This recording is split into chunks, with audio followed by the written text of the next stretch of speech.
This is VSiN, the sports betting network.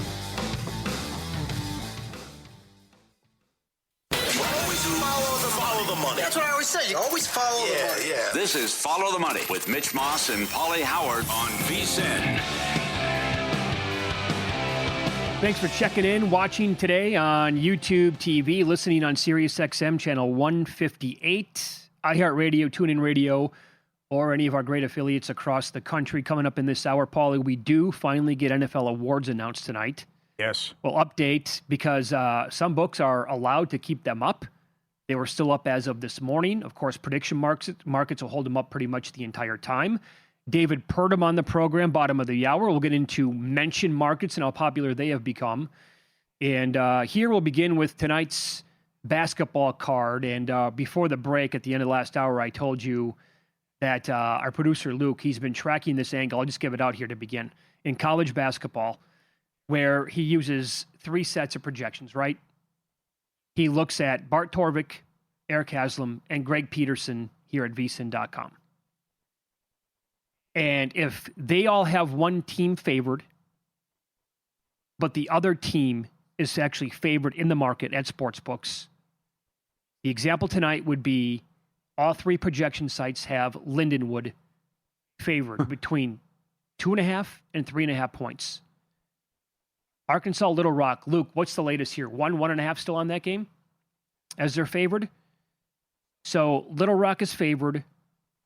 Lindenwood would be the play. We brought this up on the show yesterday. New Mexico State plus 1.5 covered. That's now just simply doing this. 18-3 last 21 plays. Luke's been betting it the entire year. 18-3 last 21. Beautiful. Now pick them here at Circa. Beautiful. And we have a big-time Malinsky special tonight. The Lakers seem cheap at home, right? They're 3.5 at home against the Sixers on the marquee game.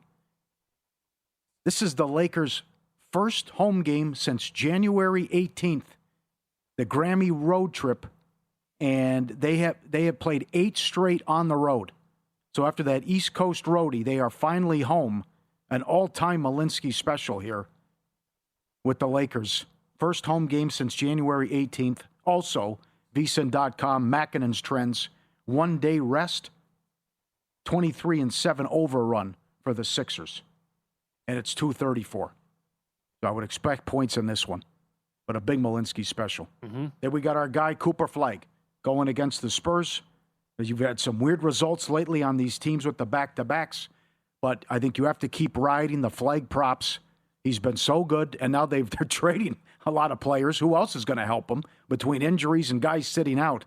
His points prop is up at one spot as high as 23.5, and the rebounds and assists we've been talking about for about a month, 11.5 with the combo. So everything over with Cooper Flagg as he has been a beast and an incredible run, what he's done, filling up the stat sheet every game for the Mavs. Well, now what do we make of the number going the other way? San Antonio was down to 6.5 earlier today. Now here at Circa, they're up to 8.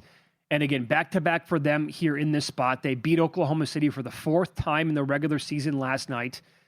They played the Thunder backups in that game, and they were sneaky competitive in that spot. But here is the list of players Oklahoma City did not have at their disposal last night, Pauly. SGA, Chet, Caruso, the good Jalen Williams, Dort, Mitchell, and Hartenstein. None of those guys played. Wemby went 28 minutes. Fox played 33. Dallas is 9-3 ATS as a dog between 3.5 and 9.5 points. They're also 9-6 ATS at home with teams with a winning record. Do they have enough here on their roster tonight after the deadline playing with Cooper Flagg to keep it close and stay inside that 8 against the Spurs team here on a back-to-back? I think 8's it's big number.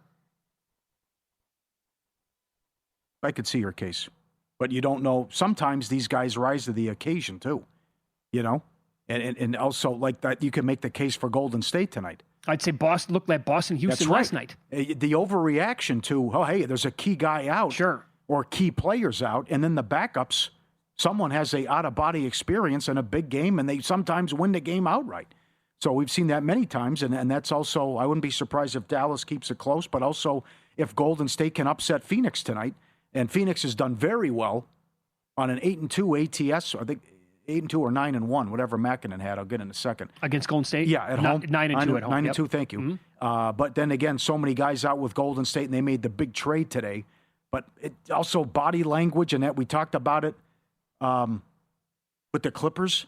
Oh, the body language has been horrible the last 2 nights and getting routed.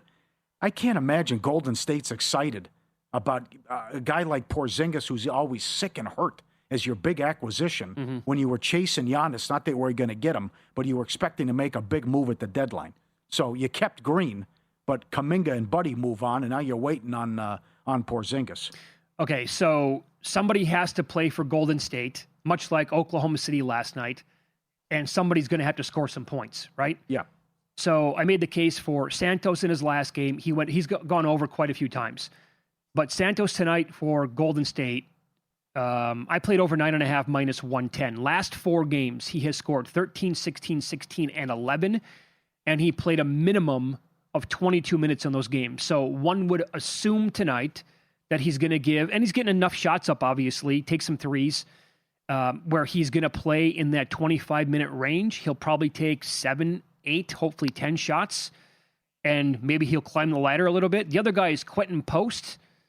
Now, he is not playing as many minutes as Santos in recent games, as low as 14, as many as 28. But in his last 4, in order here, 10, 6, 10, and 13 points. I played him 10-plus at higher than $1.50 in this game tonight.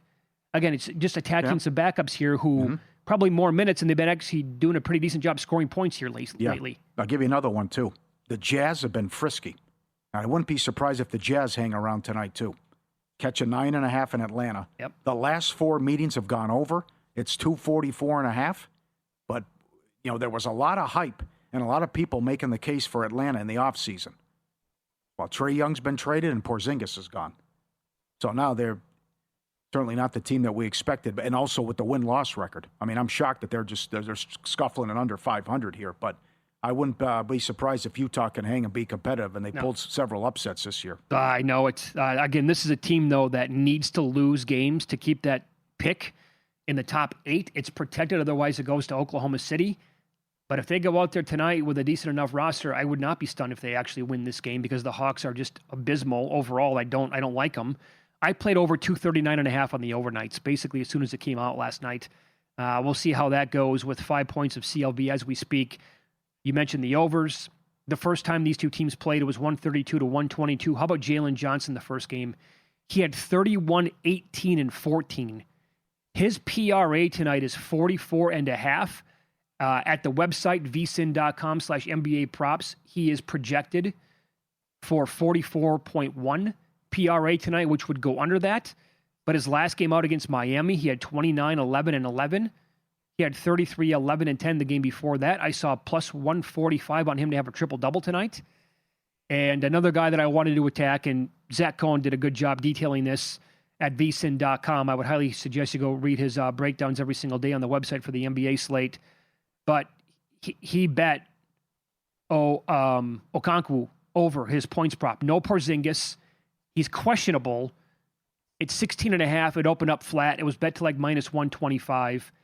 This guy has been a scoring, I'll call him like a semi-scoring machine, especially when Porzingis is not there. At the website, projects for 17.4.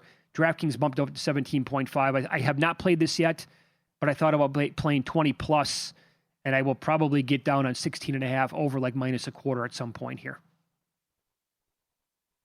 Like him in that spot. And there is another game I played tonight. Can be a little bit tricky here, though. So with the deadline, and you don't know exactly what's going to happen with the rosters. But I played the Hornets +4 against the Rockets. Charlotte's 9-3 with a net rating of +9 in their last 12 games. Come on. And that does not include their 55-point win over Utah. Number 1 in raw offensive rating in that stretch. 7-game winning streak, 2 days rest. Back-to-back for Houston, 3rd game in 4 nights. Charlotte 7-3 ATS is a road dog of 6 or fewer. Houston under Udoka, 14-23 straight up, 16-21 ATS is a back-to-back. Now it's 4.5. It's going the other way. Yeah. I might have to add more Charlotte. I love this team. Yep. Keep it going. To my point earlier, who's getting in the play-in, that last spot in the West? Clippers, 27 losses. They just traded 2 of their best players. They're rebuilding. Memphis, 29 losses. They want to lose. Dallas, 31 losses. They want to lose. Jazz, 35 losses. They want to lose. Like, are the Clippers going to sneak in by default just because they still have Kawhi hanging around? And then Portland's still in there, and they've lost 6 in a row. So I think the case can be made that Golden State to make the playoffs at $1.70, as they are currently the 8 seed. Can we actually say that the Eastern Conference is a little bit deeper than the Western Conference? West is top heavy. Yeah, I think that's fair. But the teams, it's actually going to be more of a battle to get in, like the 7, 8, 9, 10, 11 spot in the East. Yeah. You got Denver in action, too. College hoops. Number 1, Mercer, one of the best teams, ATS. They're laying 4.5 today. They're in action, and your Denver team's in action. 18-2-1 overrun.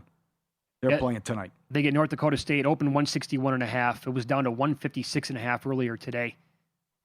90% of the over so far this year. They just played January 22nd. Total open 157, close about 160. Final score was 82-77, Pauly. Funny how that happens. All right. Good stuff to track. Portland State, Stephen F. Austin, Mercer, your top teams, ATS, and Denver's been the nuts with the overs. All right, this is Follow the Money on VSiN, the Sports Betting Network. Easiest way to get in touch with the show. Interact is on X as we're live. At VSiN Live, at Mitch Moss Radio, at Pauly Howard. NFL awards are finally announced tonight. We'll run down the latest odds and percentages, and I still feel like there's one award that could produce an upset. That's next.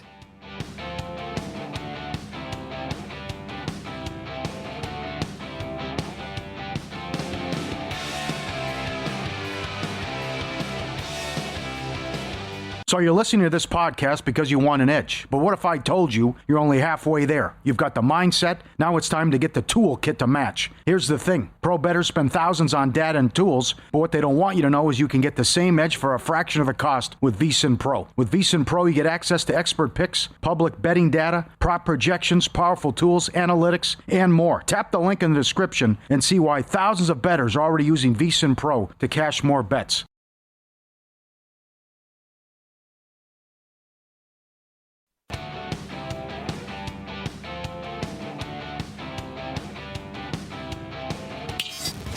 This is Follow the Money on VSiN. All right, so the NFL awards get announced tonight. They're going to have it at the Palace of Fine Arts in San Francisco. MVP, by the way, FanDuel, some other books still have the odds up, and they're announced tonight. But the MVP at FanDuel, Stafford's minus $9. Drake May is plus 650. Kelce, they have Stafford 90%. Drake May at about 10% to win the award tonight. Anyway, there's an upset in this one? I don't see it. I think the numbers are accurate. Yep. I think it's going to be Stafford winning the award. I think something would have leaked out, too, if it was me. Well, here's the thing, too. We will find out if, I don't know, man, we're on the air for another, hour and 45 minutes. I want to keep monitoring this to see if something is going to happen and maybe these numbers move like word is out. You just noticed this with the Offensive Rookie of the Year. Now, at FanDuel, Ted McMillan is sitting there at minus 20,000, which is like almost 100%. Tyler Shuck moved to 7% at Kelce. I think he should win. You think Shuck should win? I think I would give it to Shuck. That would be my vote. Because when you look at it, McMillan had 3 good games. And how bad were the Saints with Rattler? Yeah. And he not only did he have the winning streak, they almost beat Atlanta in that final game as well.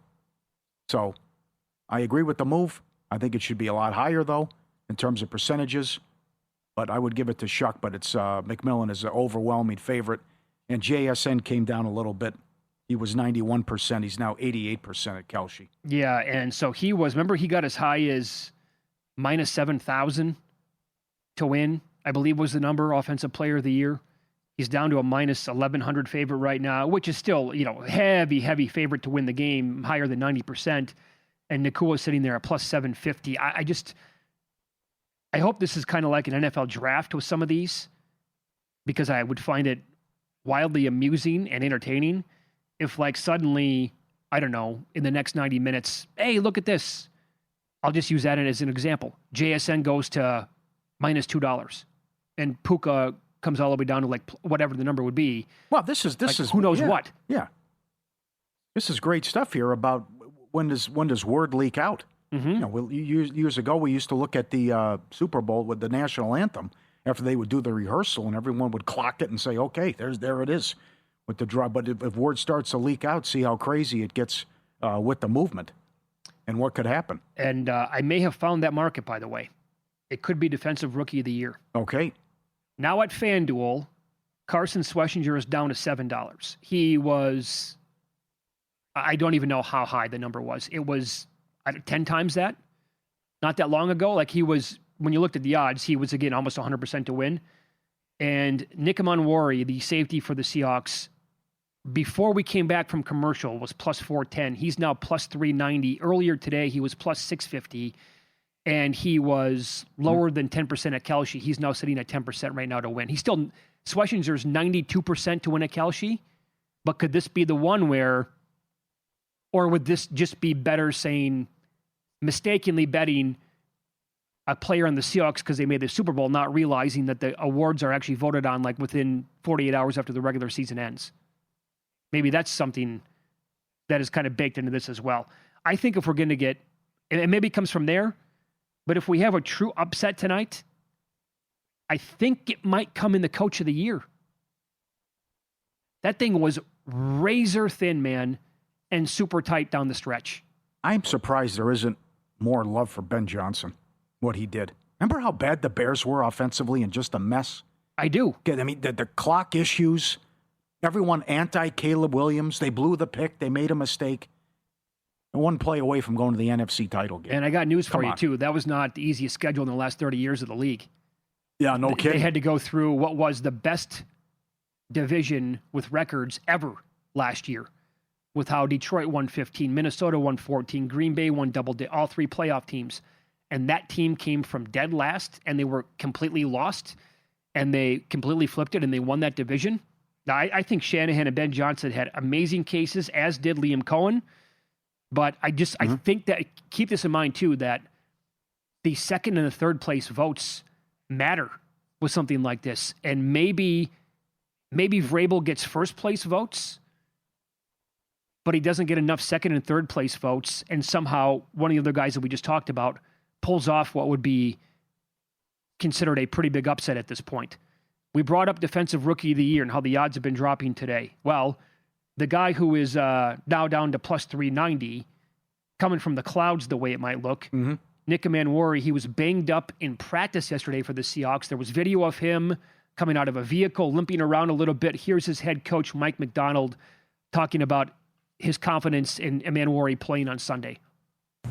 Just rolled his ankle yesterday, and he's got a low ankle sprain. Going to do the walkthrough today. We're not sure how extensive, if at all, he's going to practice. But he's confident, got a great plan, fully expect him to play. So, good, right where we want to be. So, but he's doing great and moving around. Just got to make sure we handle it the right way, and probably going to be over careful and over cautious at this point to make sure we're rolling going into the weekend. All right, so he's confident that he's going to be out there and play. He was awesome this year. There's no doubt about it. And he's one of the key cogs of that Seattle defense. Would they miss him that much, in your opinion, if he's not there? Oh, yeah. That'd be a big loss. He's like, but it seems everything's fine. The bigger how about Spillane didn't practice yesterday? Right. That came out after Sal got off the air. But that's something to monitor, too, for New England. I think, people have compared Amanwari to him playing the Kyle Hamilton role that Mike McDonald had him when he was with the Ravens as the DC, and that makes a lot of sense. And JVT and I were talking about this on Pod of the Futures this week, and I know that he's been strong on this for a couple of years now. He wants to bet placement markets with awards. I think that adds an entirely new wrinkle, which would be awesome. Like, will this player finish in the top? You could pick your price, basically. Will this player finish in the top 3 of the MVP, top 5, whatever it is? And then you can make that for every award, but also you could have matchups. For example, like who finishes higher tonight, Liam Cohen or Ben Johnson, and make a price on it. Mm-hmm. I think that would draw a lot of action as well.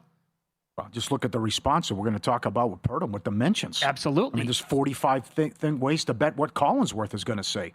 Yeah, crazy. The other one, Jay Glazer bomb, that Max Crosby wants out of Las Vegas, and he's made it known to Mark Davis. At Kelce, stays with the Raiders 70%, goes to the Ravens 10%.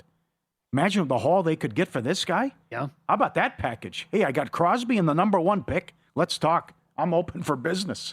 What could happen? Well, I would ask you if Sauce Gardner got, 2 first-round picks in return? No which kidding. was a complete joke by the Colts to give up that much for him. But if he got that, I mean, what's the asking price for Crosby? I know that Baltimore's been a rumored spot, too, by most people, if that would happen. Yeah. The comp is going to be Micah Parsons. Yeah. You have to get it, close to that if you're the Raiders here. But I would not settle for less than 2 absolutely high picks. And I think that he's probably going to be on the go. Can you bet that you can bet the no then, right? If he's going to return to the Raiders? You can bet, it says Las Vegas or retires or Baltimore. That's what's listed. Yeah. I'd like to bet the no just on the Raiders. I don't know where he's going to end up, but I don't think he's going to be back here. Wow, something was amiss there. How they communicated that with Carroll about, hey, you're not playing, and then I want to play, and then I leave. He left the building. And now tells the owner, my days are done here. Well, how about that? He not only left the building, he specifically made videos of on a trampoline. Yeah, that's right. He did that too. Yeah. You won 3 games. It's so, even though he's a good player, I would just say, give me some picks. Yeah. Trade him to a contender. I love the Baltimore angle. And then just rebuild and try to do this the right way. Get your quarterback and get some help for him with offensive line and some star players. Honestly, that's a favorite of both sides. Because Crosby leaving would pick up a couple of nice picks in theory for the Raiders, and they can, just keep trying to. They're going to be rebuilding for the next 100 years, the way it feels. But on the flip side, the guy is a really damn good player, and he deserves better. Yeah, he has been the stench of losing in that locker room. How about this story? The Rams' home game is in Australia against the 49ers. Sure, this could be for the 1 seed of the division. I know. And the game's in Australia. I was shocked that they put those 2 teams over there. Yeah. So was I. A divisional game like that, and you're exactly right. Somebody that's that good where it could come down to, okay, and that's a home game? Know. Biggest game of the year, deserves more than a guess. Our Super Bowl betting guide is out now. In-depth breakdowns of both teams. Mackinnon simulation, detailed player projections we'll get to coming up. Favorite prop bets, picks, and best bets, every host, every guest. Get the guide right now, $19.99. Download it or become a VSiN Pro subscriber and get the guide included. Every best bet, every host, every guest, the betting splits, AI-powered prop tools, everything you need, one game, one edge. Finish strong, VSiN.com/guide, VSiN.com/guide. Guys did a great job putting it together. It's fantastic. Plethora of picks. Get it now. Got a tweet from Boy Sanch saying, what was the play in Arkansas, Little Rock tonight? My son decided to start yelling 6-7 as you were explaining. Oh, no. The play is on Lindenwood in the game, plus the 1.5. 18-3 run. Yeah. David Purdum on the program next. Covers sports betting for ESPN. Mention markets are super popular.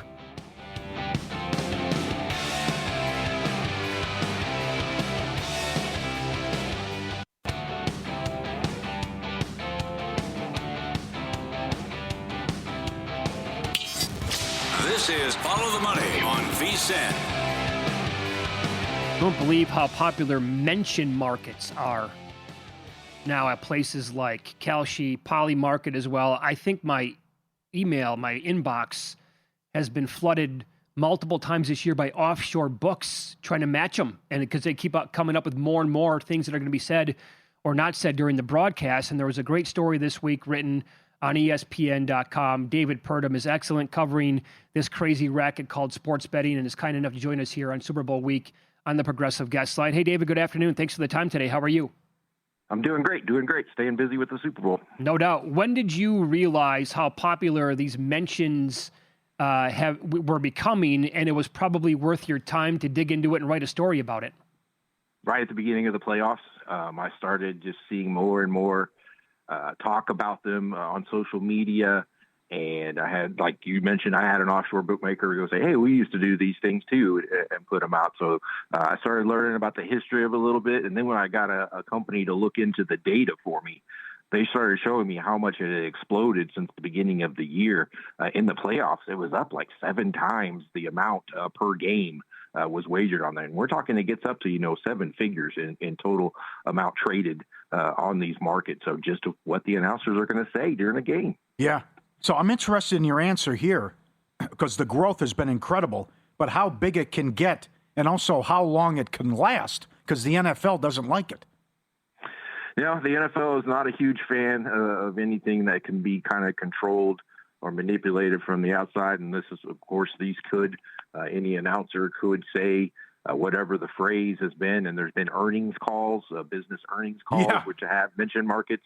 And a guy for, was it Coinbase or one of those companies kind of took out his phone at the end of his earnings call and just kind of read down the list of the terms that people were trading on Kalshi. So you can see how it could be easily manipulated. It's going to get a lot bigger. It's going to be, I had estimates between 3 and 5 million will be riding just on what the Super Bowl. I actually think that's kind of on the low conservative end compared to what had been wagered on the AFC and NFC championship games. So millions of dollars at stake on what Chris Collinsworth and Mike Tirico will say during the Super Bowl. Do you know how common it is for announcers like Tirico and Collinsworth to be aware of what is out there and people are betting on? I reached out to all the networks, including mine, ESPN. Hey, are you guys aware this is going on? Are you advising your announcers on how to handle this? NBC, ABC, CBS, ESPN. Nobody commented. They all declined comment or didn't even respond to me. So I think they may be aware, but are kind of worried about it and don't really know how to approach it. I will say that today, at one of the media sessions that Chris Collins was for the Super Bowl, a reporter asked him about it and asked him if he was going to say Mahomes and said, he's mentioned in the mention markets, Mahomes is the term. And Collinsworth kind of blew it off a little bit because, I probably will end up saying Mahomes for one reason or the other. Okay. Yeah, interesting. Right. Yeah. I was blown away, and it's a fantastic article about the people that have a database and study this and research this and goes back to, here's a phrase that Collinsworth says on a regular basis going back, and I think there's value here. Yeah, I couldn't figure out, how do you handicap these things, right? And I talked to one guy, a 25-year-old guy, a business analyst in California, and he goes, when I first started getting it, I looked around, I was trying to find good data, I couldn't find it, then I stumbled across an archive, and he said it went back for decades and had hundreds of transcripts from NFL games of the broadcasters. So he gets this database, right? And he creates a computer code to gauge the frequency of the individual word said, produces the results, the probability of what it is, matches it against the odds that are listed on the prediction markets, and decides which one. And his term that he found out, the phrase is common, is what a catch. You can always trade on that one. What a catch. And he went back, and it looked like that the frequency of it being said was way, way less than the odds were indicating on the Kalshi. So he did pretty well on that early. He actually ended up losing in the Rams-Bears games when Collinsworth said it at the very end, but he's had some success otherwise. Okay. How about the CPA, who I think was also in his mid-20s? He was getting down in betting up to $10,000 on these playoff games, but in your story was saying he's going to have at least 20,000 probably on mentions here for the game. Yeah. Well, they trade it, constantly. I was keeping track of it, of the volume of the trading during the AFC Championship game, and it doubled from the start of the kickoff to the end. There was a couple million. By the end, it was almost 4 million because people are buying and selling, getting out of their positions. The later in the game it goes when something is said, it is crazy, wild stuff, and it's sophisticated too. We joke around, we think it's funny, but these guys are serious. No doubt. So how will mentions and the Super Bowl overall, you think, compare to political events? Well, the CPA you mentioned said that, the big Super Bowl of mention markets was going to be the comparison of the amount traded on the Super Bowl mention markets on the announcers and how much is traded on the State of the Union, Trump's State of the Union. Mm-hmm. He thought the State of the Union would try to get a little bit more, but just putting it in that realm was a lot. Political markets are the most popular. In the mention markets, there's a lot more of those than there are NFL games. So if you kind of look at a game compared to a speech or whatever, gosh, the sports announcer mention marks are very popular. Were you watching the Grammys on Sunday night with Trevor Noah hosting? I saw the clip afterwards. I did not watch it, but I did not see the clip. What was the phrase he said? Potato? Yeah, he comes back from a break and he goes, potato. And he goes, there you go. That was up on Pauly Market. And for the user named Noah_22 just made a lot of cash. So I was like, wait a second here. Did he just make himself? And I, quickly went and looked and like potato was never up there. So it was a great joke out of him, but it kind of tells you what people can do if they really wanted to. And you know what? What I kind of perceived from my reporting was that the guys that are serious about playing it aren't that concerned about that kind of stuff. That doesn't bother them. It doesn't scare them away. That maybe they're on the no on Trevor Noah saying potato, and it may happen that he looked at it and goes out and say it. They don't seem to care about it that much. They still think that there's a big enough edge, and that's the key, right? Wow. Nobody's playing these unless there's an edge, and these guys think there's an edge. They think there's a big enough edge that even those little anomalies aren't going to impact them too much. What are some of the popular mentions right now in any of the prediction markets? Well, the one that was in almost every game this year is safety. They almost always say it hit all but one game. I think they had 65 different mention markets through the playoffs. Safety we hit in 64, 65. What a catch again. We mentioned Collinsworth saying Mahomes. So those are some of the more popular ones that go around. There's some more different ones. Pauly Market has Drake May Lover in there and other things like that. So there's some wild ones as well. Very cool. David Purdum, our guest, does a great job covering sports betting for ESPN, ESPN.com. He's on the Progressive Guest Line. What about books that you've talked to across the country in terms of how popular this game has been? I was telling you in the break, Mike Palm was joking yesterday when I said, hey, is it sexy with the bettors? He goes, we're still waiting to find out. Wow. Well, I mean, you're going to get 80, 90% of the handle over the next 3 days. So it could change quickly. But no, I have not heard anybody saying that it's exceeding expectations for sure. There have been some large bets. So I think there's been 3 to 4 reported $1 million bets. I think all 4 of them were on the Patriots, if I'm not mistaken. I know there was a big one on the Seahawks recently too, over at Hard Rock, I believe was $1 million bet. So 3 of the 4 are on the Patriots. But in terms of the handle, that's going to be interesting to follow because you guys have better eyes than I do. But last year, the town, Las Vegas, which is usually packed during the Super Bowl, there was a little bit much more quieter. Now that's comparing it to the previous year where the game was in Las Vegas. So we'll see what kind of happens this year. Yeah, very true. You can follow him on X at David Purdum. Again, great job writing about sports betting at ESPN.com. Thanks, David. Enjoy the game on Sunday. You got it. Thank you. Well done. He was on the Progressive Guest Line here. Cardi B's only 56%. To be said. Yeah. Mentions. Yeah, again, What a catch is 36%. I would rather bet on Cardi to be shown on the game. Roughing the passer, 21%. We talked about that prop at the South Point. I think it's only happened twice since 2010, which was shocking. Late hit, 21%. Tush push, 57%. I kind of like that one. Again, even if there is not a tush push in the game, it could be like a 4th and 1, and that the banter could be, do they think about going for with the tush push? So I can see that that's favored for a reason. And the Seahawks like to use it with Barner anyway. Mahomes is 72%. I wonder where that was earlier. Are they going to work him in there? Why are they going to work him in there? Well, they just... Here, can you look? What was Mahomes earlier today? If you scroll over, it'll show you what it was earlier today. It probably went up after Collinsworth was asked about it and said, yeah, I'll probably get it in at some point. That's bizarre. Collinsworth he'll just throw out 8 quarterbacks at a time. It's up 8%. There you go. Probably that has something to do with it. Now, he was probably just joking around, but knowing him, he'll be like, boy, I got to tell you, he reminds me of a young Mahomes and a Josh Allen. He can do this like Justin Herbert, whatever. There's so many here where you're telling the story of where the game is. And then like the history of also the teams that were just like Kraft is 87%. We'll give you a projected Super Bowl box score at vsin.com. Under-bettors would rejoice if this is somewhat accurate.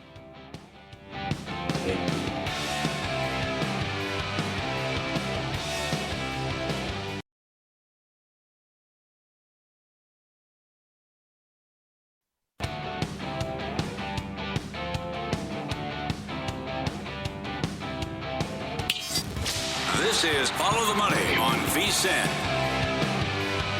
Funny how we were talking about the awards 30 minutes ago here on the show. Tonight, they're announced Palace of Fine Arts in San Francisco.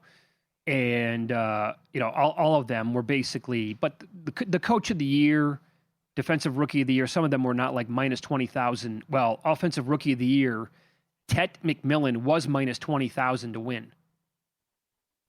At FanDuel right now, he moved to minus 2,000 to win. Tyler Shuck went from 22 or 25 to 1 down to 11 to 1. Does it just take like one okay bet? Somebody's taking a flyer here saying that's too big of a number, I got to bet that, and then that's how they adjust? Probably on game day. Could be just that. Yeah. Well, it goes back to the Bulls stuff, which was bizarre with the Bulls and the Bucks and Giannis going from 40 to 1 to 4 to 1 in one day. And then you talk to all the NBA insiders, and they said, I haven't heard one person say the Bulls are calling or in this thing and in this race. Let me give you two more. The moments ago, the defensive rookie of the year, Carson Schlesinger, got down to $6 as a favorite. And Nick Amonwori was down to plus 330. It has since moved a little bit. Schlesinger is now back up to minus 650. Amonwori is plus 340. Keep your eyes on that one. Again, we're on the air for another hour and 15 minutes. Good. And I mentioned how we might get it in the coach of the year as the upset. Well, Vrabel went from minus 750 to minus 1250 at FanDuel. So he got stronger by $5 in the last 25 minutes. Some of the mentions, and Collinsworth was asked about it. Will he say, now here's a guy, minus 180? That's more, isn't that more Tony Romo? Yeah. Will he mispronounce Eamon Warry's last name? Like plus 250 is the yes. Plus 250? Yeah. It's a tricky name to say. No kidding. And now going back to you tell the story and a lot of this stuff comes up and you set the scene. Legion of Boom, moving on from Russell Wilson, Carroll gone, McDonald, whatever. You also tell Sam Darnold's story, and to me, you have to bring up the seeing ghost comment. Yeah, I think you have to. It's plus 550. Will they mention it? How can that be? That, to me, is worth a chunk of change. He was asked about it this week. I think if you're Tirico, you have to bring that up about the story arc in his career of where that was like what ESPN did him dirty. Putting that out there, and then I think his career was over with the Jets, and that was so bad, and that got so much attention. And by the way, Pauly, I think it goes regardless of game state, right? Because if they're blowing out the Patriots, and Darnold is putting on a masterpiece here, don't the broadcasters have to tell that story by reflecting back at that moment and saying, we went from multiple teams giving up on this guy. He admitted to seeing or said that he was seeing ghosts with the Jets. And here we are today. He's going to take home whatever, the Super Bowl MVP. Or if he's having a bad game and he's got 2 INTs and he is shook early and he's got the bad body language, isn't it? I don't know, Mike. Looks like this guy might be seeing ghosts again. That's the way I would look at it. And I think that plus money is probably worth a little bit of money as well. I also think first USC quarterback to start a Super Bowl got to be mentioned. Okay, is that a plus? That is plus 250. First of all, that's what I saw that on, I think, Sunday night after Championship Sunday. The games were both done. I had that sent over. I'm like, that cannot be right. I almost refuse to believe that. Yeah, right. But it is a thing. So if it's that kind of unbelievable, again, part of the storyline overall of him getting there in the illustrious history of USC as a college football program, specifically like at the quarterback position, like that said he's the only guy. It's nuts. Yeah. It's a fun way to approach it. Next gen stats, by the way, Kelshi, I think they were like at 82%. NBC and Amazon Prime, they use the next gen stats. That's why other networks are only like at 14%. They don't use them, so they don't typically like to go out there and give them credit or say that. As we get closer to the game, you think you can make a stronger case for the under and low scoring and field goals, and the defense wins out here? Yeah, it's kind of where I'm at anyway, and that hasn't really changed. I will tell you, though, the more analysis that is out there and the bigger the breakdowns are, the more points it tilting towards Seattle. They have so many matchup advantages in this game. It goes to our Monday conversation with Warren Sharp, how he believes that Mike McDonald's going to look at the second Bills game where Sean McDermott went to cover 6, way more than he had the entire year. The Seahawks played cover 6 more than anybody. And that second half, well, I should say after the Patriots got out to that 21-0 lead, it did not go well for Drake May at all in that game. So that's one angle. Plus, you look at overall how good they have been defensively on the season and how Drake May has been sacked, again, 15 times total so far in 3 playoff games, 5 each, and 47 times in the regular season, 4th most. And I honestly, I think there's an angle here, Pauly, a pretty good angle, something you and I talked about when we had our buddy Paul Bovey on the show last week. I think the Seahawks might just have a major problem with the Rams. Yes, absolutely. The other thing, 3rd and 4th slowest teams in pace. And McDonald has owned young quarterbacks. 25 years older or younger, 1-9 straight up. And, you know, some of the listeners sent this in, and Samich had a terrific breakdown of Lawrence props and Lawrence against Campbell. If you put heat on him, and he's also sloppy with the ball, 6 fumbles and 2 interceptions in the playoffs thus far, then School can get out, and I could see, you know, it's going to be an easy Seattle victory as well. I have the bye. You didn't have a bye.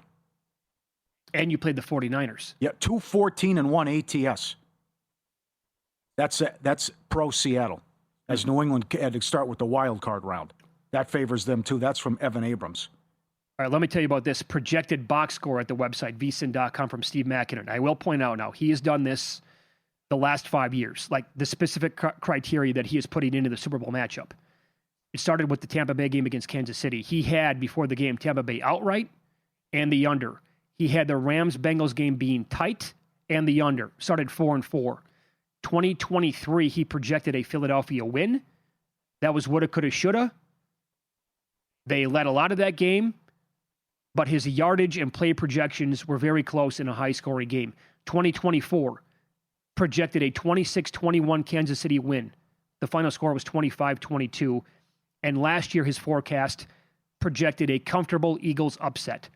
So overall, 8-2 side total last 5 years. His numbers have the Patriots and the under. And his projected box score, it would take me an hour to tell you about all the unders for player props. Yeah. So I could maybe just give you the overs instead. And it would be Stevenson, over yards but under attempts, and over yards by almost 30. See, this is the one that I really have to get to take a deeper dive and look at this, because I like the Stevenson props over, based on how they view his Henderson, and he's going to get a ton of carries, I think. Yeah, because he's 48.5. He's gone over that 6 of the last 7 games. He projects him for 78. Yeah, right. And now I have Henderson in the doghouse. Mm-hmm. He still has Henderson over attempts and yards because of the low numbers. He has Walker under attempts but over yards. He's got Halani over yards. When it comes to catches, Stevenson under and yards under. Henderson over because they're so small. Walker under both. Halani under both. For wide receivers, the only overs at all on catches are Cooper Kupp and A.J. Barner. Everybody else, both teams to the under. And the only player over on yards receiving, Hollins, Booty, Douglas, Hooper, and Bobo. That's it. And Bobo's yards prop is what, a half? So then every single other Seattle Seahawks player to the yards going under. I mean, he's got a very low-scoring game. Yeah. And not a lot happening. In fact, one of the first, I should have bet this. I think I saw like 640 for combined yards. I thought, boy, does that seem high? He has fewer than 600 yards combined in the whole game, with only like 113 plays the way it looks. Like, that would make a lot of bettors, well, sharp bettors, happy, because they typically bet the Super Bowl where they want nothing to happen and expect it's going to be a low-scoring game, and correlated to all these player props basically ending up El Zippo. Slow pace, great defenses, conservative coaches. It has all the makings right there. The other thing, too, is, what if New England doesn't have the lead at halftime? They've been so good this year. 18-1-2, first half money line, 15-0-2. They haven't trailed at the half since week 3. That's incredible. So what happens if they finally, like Samit said, they're forced to play from behind and they can pin their ears back? Well, that's probably going to be a good live betting spot then for Seattle and probably the under. Right? It's not a good recipe to come back against this defense. Nick Whalen on the program coming up next. We'll get his thoughts on the big game, see what he's betting tonight in the association as well. This is Follow the Money on VSiN, the Sports Betting Network.